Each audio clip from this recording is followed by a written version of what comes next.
పూర్వం అలిపిరి ప్రాంతంలో కూర్వపల్లి అనే కుగ్రామం ఉండేది.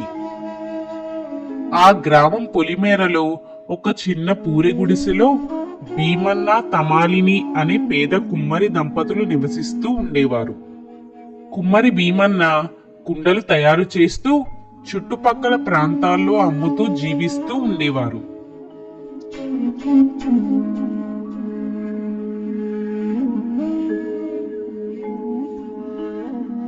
కుమ్మరి భీమన్న అతని భార్య తమాలిని ఇద్దరు వెంకటేశ్వర స్వామికి అపార భక్తులు.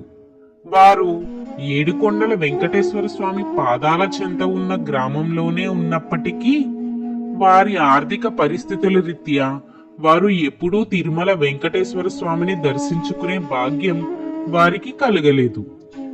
మనసులోనే ఆ వెంకటేశ్వర స్వామిని దర్శించుకుంటూ కాలం గడుపుతూ ఉండేవారు. ఒకరోజు అర్ధరాత్రి బయట ప్రపంచమంతా ప్రశాంతంగా ఉంటుంది. ఆ సమయంలో గాఢమైన నిద్రలో ఉన్న కుమ్మరి భీమన్నకు ఒక కల వస్తుంది. ఆ కలలో వెంకటేశ్వర స్వామి ప్రత్యక్షమై తనతో ఇలా అన్నట్టు, భీమన్న, త్వరలో తొండమాన్ చక్రవర్తి దీనాతి దీనంగా నీ ముందుకు వచ్చి కాళ్లపై పడి వేడుకుంటాడు. నువ్వు నీ భార్య వైకుంఠ ప్రాప్తి పొంది గరుడ వాహనంపై వైకుంఠానికి చేరుకుంటారు అని చెప్పి వెంకటేశ్వర స్వామి భీమన్న కలలో అదృశ్యమైపోతారు.